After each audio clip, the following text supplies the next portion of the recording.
بسم اللہ الرحمن الرحیم. ناظرین، حبیب زیدی آپ کی خدمت میں حاضر ہے. ناظرین، 1857 کو جب انگریزوں نے انڈیا میں سراج الدولہ کے خلاف پلاسی کی جنگ لڑی تو اس سے پہلے انگریزوں نے یہاں پر ایک خاص حکمت عملی سے، جو ان کی اپنی حکمت عملی ہے، اس کے ذریعے انہوں نے دو طریقے سے جو کنفیوژن پھیلائی. اس کا ایک طریقہ تو یہ تھا کہ یہ کسی بھی طریقے سے بادشاہوں کے قریب ہو جاتے تھے، گفٹ دے کر یا ہیومن گفٹ دے کے، اور بادشاہوں کے حواریوں کو اپنے ساتھ ملا کر بادشاہ کے خلاف کر دیتے تھے، اور بادشاہوں کو ان کے حواریوں کے خلاف کر دیتے تھے. ان کی انٹیلیجنس ان کو دیتے تھے اور ان کی انٹیلیجنس ان کو دیتے تھے، جس کے نتیجے میں یہ ہوتا تھا کہ بادشاہ کے جو قریب ترین معتمد ہوتے تھے وہ انگریزوں کے جال میں پھنس جاتے تھے.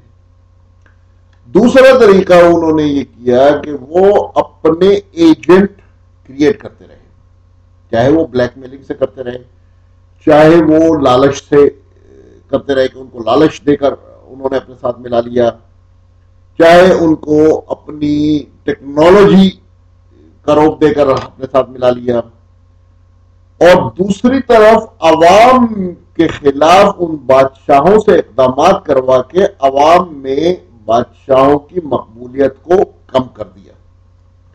جس کے نتیجے میں یہ جو لوگ کہتے ہیں نا کہ جی ہم ہی لوگ تھے جنہوں نے ان بادشاہوں کو مارا، یہ بات نہیں ہے، بلکہ بات یہ ہے کہ جس کے نتیجے میں عوام مجبور ہو جاتے تھے کہ یا وہ بادشاہوں کے ظلم میں پسے یا وہ کمپنی کی فوج کے ساتھ مل جائیں. اس طریقے سے یہ لوگ ایک منافقت کا جال بن کر اور اس کے اندر اپنے آپ کو کامیاب کرتے چلے گئے. یہی تقریباً حال آج کے پاکستان میں ہے. پاکستان کے جو سیاسی لیڈران ہیں وہ پورے طریقے سے ان کے چنگلوں میں پھنسے ہوئے ہیں. سیاسی حکمرانوں سے غیر معمولی قسم کے اقدامات جو کہ عوام کی نظر میں سیاسی حکمرانوں کو غیر مقبول کر دیتے ہیں، یہ ان سے زبردستی کرواتے ہیں، یا ان کو ایڈوائز دے کے کرواتے ہیں، یا ان کو مجبور کر کے کرواتے ہیں، یا ان کو بلیک میل کر کے کرواتے ہیں. اس کے بعد جب عوام میں سیاسی لیڈر غیر مقبول ہو جاتے ہیں تو وہ پورے طریقے سے ان کے چنگل میں پھنس جاتے ہیں. حالانکہ چاہیے تو یہ ہے کہ سیاسی لیڈران کو اس وقت ان کو رجسٹ کرنا چاہیے ہے، جو کہ آج کل کے میں سمجھتا ہوں کچھ سیاسی لیڈران کرتے ہیں، اور ان کی پریشر کے سامنے اور ان کی بلیک میلنگ کے سامنے کھڑے ہو جاتے ہیں. کچھ ہمارے اچھے لیڈران ہیں، چھوٹے لیول پر ہیں مگر کرتے ہیں. لیکن جو ہمارے مین بڑے حکمران ہیں آج بھی وہ اسی پالیسی کے تحت ان کے ساتھ دینے پر مجبور ہوتے ہیں یا ساتھ دیتے ہیں، اس لیے کہ وہ ایسے اقدامات اپنی ذاتی لالچ میں کرتے ہیں کہ جس کے تحت وہ عوام میں غیر مقبول ہو جاتے ہیں. عراق میں صدام حسین کو انتہائی غیر مقبول کرنے کے بعد اس کو ختم کرنا کوئی مشکل کام نہیں تھا. اسی طریقے سے پاکستان میں یا دنیا کے مختلف علاقوں میں جہاں جہاں ان کے دوست ہوتے ہیں وہاں پر یہ ان دوستوں سے، ان کا دوست تو کوئی ہوتا نہیں لیکن دوستوں کو، سو کال دوستوں کو اپنے مذموم مقاصد کے لیے استعمال کرنے کے لیے سب سے پہلے وہ ان کے اپنے دوستوں میں ان کو غیر مقبول کر دیتے ہیں. یعنی کہ جو پاکستان کے جیسے حکمران ہیں ان کو انہوں نے اپنے ان کے دوستوں میں بھی غیر مقبول کیا ہوا ہے اور عوام میں بھی غیر مقبول کیا ہوا ہے. اس میں یقیناً اس کے اندر یہ کہوں گا کہ جو پاکستانی حکمران ہیں ان کی بات نہ سنیں، اگر ان کی بات نہیں سنیں گے تو وہ نہیں ہوگا. لیکن چونکہ پاکستان کے حکمران اس وقت جاگیردار طبقے سے تعلق رکھتے ہیں اور آئندہ ایک آنے والے وقت میں سو کالڈ بزنس مین آ رہے ہیں اور جن کی آلریڈی کرپشنز کی کہانیاں بہت زیادہ آلریڈی مشہور ہیں، یعنی کہ ان لوگوں نے کوئی اپنے ایماندارانہ طریقے سے کبھی اپنی دولت اکٹھی نہیں کی بلکہ